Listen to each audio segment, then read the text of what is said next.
Praise the Lord. இந்த September மாதத்தில் 21ஆம் தேதியாகிய இந்த சனிக்கிழமையின் காலை வேளையில் தேவ சமூகத்தில் வந்திருக்கிற ஒவ்வொருவரையும் கர்த்தர் தாமே ஆசீர்வதிப்பாராக. இந்த நாளிலும் நம்ம தியானிக்கிற தேவனுடைய வார்த்தை நம்முடைய பரிசுத்த வேதாகமத்தில் யோபுவின் புஸ்தகம் 34ஆம் அதிகாரம் 12வது வசனம். The book of Job chapter 34 verse 12. தேவன் அநியாயம் செய்யாமலும் சர்வ வல்லவர் நீதியை புரட்டாமலும் இருக்கிறது மெய்யே. ஹல்லேலூயா. கர்த்தருடைய வசனத்துக்காய் கர்த்தரை ஸ்தோத்திரிக்கலாமா? ஒரு மெய்யான காரியம். மெய் அப்படின்னா என்னது? பொய்க்கு ஆப்போசிட் இல்லையா? உண்மை மெய் ரெண்டு இருக்குது. Truth lies. பாருங்க, மெய்யான காரியம் இல்லை, ட்ரூத்துன்றது ஒன்றே ஒன்று தான் இருக்க முடியும்.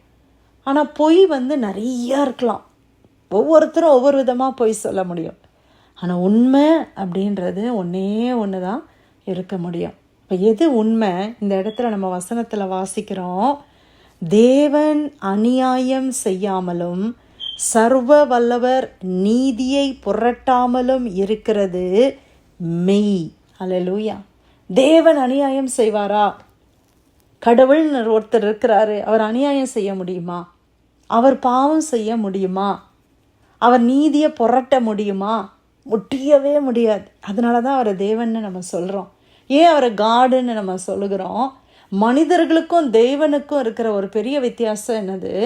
மனிதர்கள் நம்ம நிறைய நேரம் நீதியை புரட்டுகிறோம், அநியாயம் செய்கிறோம். நல்லவங்களா இருக்கட்டும் கெட்டவங்களா இருக்கட்டும், ஏதாவது ஒரு டைம்லையாவது நிறைய இந்த மாதிரி காரியங்களை நம்ம செய்திருக்கலாம்.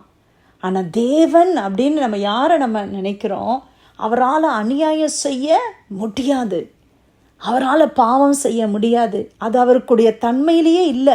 இன்றைக்கி நமக்கு தன்மையிலேயே இருக்குது. என்னது? பாவ சிந்தனை நம்ம தன்மையிலேயே இருக்குது. பாவத்துடைய நம்ம பிறந்திருக்கிறோன்னு சொல்லி தாவீது சொல்கிறார். ஆனால் தேவன் அப்படிப்பட்டவர் அல்ல. அல்லேலூயா. தேவனால் அநியாயம் செய்ய முடியாது.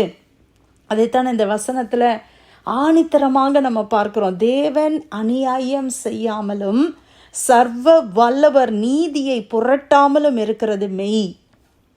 தேவனால் அநியாயம் செய்ய முடியாது. பிரியமானவர்களே, கடவுள்னு ஒருத்தர் இருக்கிறாரு, அவர் திருடுவாரா? யோசிச்சு பாருங்க. நம்ம ஒருத்தரை கடவுள்னு நம்ம நினைக்கிறோம், அவர் திருடி அவர் ஏமாத்திக்கிட்டு இருந்தா அப்போ அவர் கடவுளுன்ற அந்த தன்மைக்கே அவர் என்ன செய்ய முடியல, நம்மளால் அந்த ஹை ஸ்டாண்டர்ட்லேயே வைக்க முடியல. ஏன்னா நம்ம கடவுள்னு யாரை சொல்லுவோம்? தேவன்னு யாரை சொல்லுவோம்? ஒரு பரிசுத்தமான ஒரு யாரை நம்ம ஃபாலோ பண்ண முடியுமோ அவரை தான் சொல்லுவோம். நமக்கு லீடர்னு ஒருத்தங்க இருக்கிறாங்க. இப்போ ஸ்கூல்லையே பாருங்களேன், ஒரு டீச்சர் இருக்கிறாங்கன்னா அந்த டீச்சரே நம்ம எப்படி நினைக்கிறோம்? அவங்க நல்லவங்களா இருக்கணும். இப்போ அவங்களே ஸ்மோக் பண்ணுறவங்களா இருக்கிறாங்கன்னு வச்சுக்கோங்க. பிள்ளைங்கக்கிட்ட நீங்கள் ஸ்மோக் பண்ணக்கூடாதுன்னு சொல்ல முடியுமா? இன்றைக்கி பெற்றோர் இருக்கிறோம், நம்ம தப்பான காரியத்தை பண்ணிவிட்டு பிள்ளைங்கக்கிட்ட நீ பண்ணாத அப்படின்னு சொன்னால் அதில் ஒன்றுமே இல்லை. ஏன்னா வார்த்தையில் சொல்கிறாங்க, அவங்க நடத்தையில் அதை அவங்களால காண்பிக்க முடியல. அப்போ யாருக்கு நம்ம கனத்தை கொடுப்போம்? ஒருத்தர் ரொம்ப கரெக்டாக எல்லாத்துலேயும் இருக்கிறாங்க, அவங்கக்கிட்ட நம்ம பயப்படுவோம். ஏன்னா அவங்க உண்மையாகவே அவங்க நல்லவங்களா இருக்கிறாங்க, அதை என்கிட்ட எக்ஸ்பெக்ட் பண்ணுறாங்க. அப்போ தேவன் பரிசுத்தமானவர், அவர் அநியாயம் செய்ய மாட்டார். அவ்வளோதான், ஃபுல் ஸ்டாப். சில நேரத்தில் பிசாசு நம்மக்கிட்ட கேள்விகளை போடலாம். தேவன்னு ஒருத்தர் இருந்தார்னா இப்படி ஒரு காரியம் உனக்கு நடக்குமா? தேவன் எப்படிப்பட்டவர்? அநியாயம் செய்துட்டாரு, நீ இவ்வளோ தூரம் ஜெபிக்கிற, இவ்வளோ தூரம் நீ ஆண்டவருக்கு உண்மையாக இருக்கிற, உன் வாழ்க்கையில் எப்படி நடக்கலாமா? உனக்கு இது வரலாமா? அப்போ இதெல்லாம் யார் கொடுக்குற ஐடியா? பிசாசு போடுகிற விதையாய் காணப்படுகிறது. உடனே நம்ம மைண்ட் எப்படி திங்க் பண்ணுதுன்னா, ஒரு நல்ல தேவன் இருந்தால் இந்த மாதிரி கெட்ட காரியம் என் வாழ்க்கையில் நடக்குமா? இல்லை பிரியமானவர்களே, தேவன் எப்போதுமே நல்லவராகவே இருக்கிறார். தேவன் எது செய்தாலும் ஒரு நோக்கம் இருக்கிறது. அவர் நீதியை புரட்டுகிறவர் அல்ல, அவர் அநீதி செய்கிறவர் அல்ல. அவரிடத்தில் அநியாயம் என்பது காணப்படவே இல்லை, அவரிடத்தில் பாவம் என்பதே இல்லை. என்னுடைய கர்த்தர் அவர் நீதியை புரட்டவே மாட்டார்.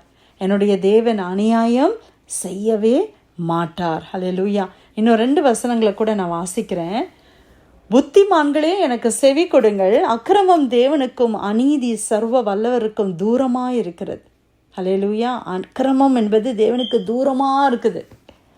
அநீதியை செய்கிறது தேவனுக்கு தூரமாக இருக்கிறது. சர்வ வல்லமையுள்ள தேவனால் அநீதி செய்ய கூடாது, தீமையை பார்க்கக்கூடாத சுத்த கண்களை உடையவர் என்று நம்ம வாசிக்கிறோம். தீமையை ஆண்டவரால் பார்க்க கூட கூடாதான், அவ்வளோ சுத்தமான கண்களை உடையவர் நம்முடைய தேவன். நம்ம மனிதர்கள் என்கிறதான அந்த மூளைக்குள்ள அந்த புத்தியிலிருந்து நம்ம யோசித்து பார்க்கிறோம். ஆனால் தேவனால் எந்த விதமான அக்கிரமங்களையும் செய்ய முடியாது, தீமைகளையும் ஆண்டவரால் செய்ய முடியாது. ஒருவேளை எனக்கு அது தீமையாக தெரியலாம், எனக்கு அது ஒரு தீமையான காரியமாக தெரியலாம்.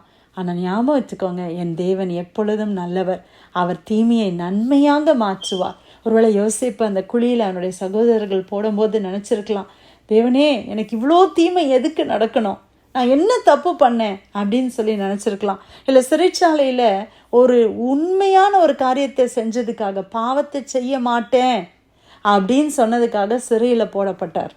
அவர் யோசித்திருக்கலாம், நான் பாவம் செய்ய மாட்டேன்னு தானே ஆண்டவரே சொன்னேன், எனக்கு ஏன் ஆண்டவரே இந்த தண்டனை, நான் பாவம் செய்திருந்தா எனக்கு தண்டனை இல்லையா, பாவம் செய்ய மாட்டேன்னு சொன்னனால தான் எனக்கு இந்த தண்டனையா. இன்றைக்கி நிறைய பேருக்கு அப்படி நடக்குது இல்லை, நான் லஞ்சம் வாங்க மாட்டேன்னு சொல்கிறாங்க, எல்லாம் உலகம் அவங்கள புகழுதா, உடனே அவங்கள என்ன பண்ணுறாங்க, ஏதாவது ஒரு குற்றத்தை சுமத்தி அவங்கள ட்ரான்ஸ்ஃபர் பண்ணுறது, அந்த இடத்துல இருந்து அவங்கள வெளியில் அனுப்புறது, இல்லை அந்த வேலையை விட்டு அவங்கள வெளியில் அனுப்புறது. ஏன்னா மற்றவங்க பாதிக்கப்படுறாங்களாம் இவங்க நீதியான காரியத்தை செய்கிறதுனால. தேவன் அநியாயம் செய்ய மாட்டார். என் வாழ்க்கையில் ஒரு காரியம், தீமையான காரியம் நடக்குதுன்னா அது தேவனால் அனுமதிக்கப்பட்டிருந்தாலும் என் தேவன் அதை நன்மை என்று எண்ணி தான் எனக்கு கொடுத்துருக்கிறார். நம்மளே பிள்ளைங்களுக்கு ஒரு அநியாயம் செய்ய மாட்டோம், நம்மளே பிள்ளைங்களுக்கு தப்பான காரியத்தை நம்ம செய்வோமா, செய்ய மாட்டோம். எதுவாக இருந்தாலும் நீ பிள்ளைங்களை அடிக்கிறோம், டிசிப்ளின் பண்ணுறோம், உலகம் பார்க்கலாம் போது எப்படி உங்கள் அம்மா உன்னை அடிக்கலாம், எப்படி உங்கள் அம்மா உன்னை இப்படி பண்ணலாம், இவ்வளோ ஹியூமிலியேட் பண்ணுவாங்களா உன் பேரண்ட்ஸ் அப்படின்னு உலகம் சொல்லலாம். ஆனால் ஏன் அந்த தாய் தகப்பன் அதை செய்கிறார்கள் என்றால் அவர்கள் பிள்ளையை நேசிக்கிறபடியினால் செய்கிறார்கள் என்பதை அந்த பிள்ளை கொஞ்சம் வளர்ந்த பிறகுதான் அதால் புரிஞ்சுக்கொள்ள முடியுது. சின்ன வயசில் புரிஞ்சிக்க முடியாது. பிள்ளைங்க என்ன சொல்லுவாங்க, பேரண்ட்ஸ் கிட்ட இல்லை யூத் லீடர்ஸ் கிட்ட போய் பேசும்போது சில நேரத்தில் பார்த்திங்கன்னா பிள்ளைங்க எப்போவும் ப்ளேம் பண்ணுற ஒரு பர்சன்னா பேரண்ட்ஸ். எங்கள் அம்மா இதை பண்ண விட மாட்றாங்க, இதை பண்ண விட மாட்றாங்க, எல்லாத்துக்கும் நோ சொல்கிறாங்க, ஃபோனை எடுத்துக்கிறாங்க. அப்போது அந்த பிள்ளைங்களுக்கு என்ன புரியல, அது ஏன் அவங்க செய்கிறாங்க, அது நன்மைக்கு தான் செய்கிறாங்கன்றதை புரியல. அதே மாதிரி தான் நம்ம வாழ்க்கையில் கூட தேவன் ஒரு சில காரியங்களை எனக்கு செய்யும் பொழுது அது எனக்கு தீமையாக தெரிகிறது. உலகம் என்னை சொல்லி கொடுக்குது, தேவன் இவ்வளோ நல்லவராக இருக்கிற தேவன் உனக்கு பாரு எப்படி தீமை செஞ்சுருக்கிறாரு, அவர் நினச்சிருந்தா இதை அவனுக்கு நடக்காமல் பண்ணியிருக்கலாம்ல, அவர் நினச்சிருந்தா இதை வேறு மாதிரி மாற்றி கொடுத்துருக்கலாம், இவ்வளோ ஜெபம் பண்ண பற்றியா உனக்கு நடக்கவே இல்லை அப்படின்னு உலகம் சொல்லலாம். ஆனால் நீங்களும் நானும் சொல்ல வேண்டிய ஒரு காரியம் என்னது, தேவன் அநியாயம் செய்ய மாட்டார். என்னுடைய சர்வ வல்லமையுள்ள தேவன் நீதியை புரட்ட மாட்டார். என்னுடைய தேவனிடத்தில் எந்த விதமான பாவமும் இல்லை. ஆண்டவர் எது செய்தாலும் எனக்கு நன்மையாக தான் இருக்கும்.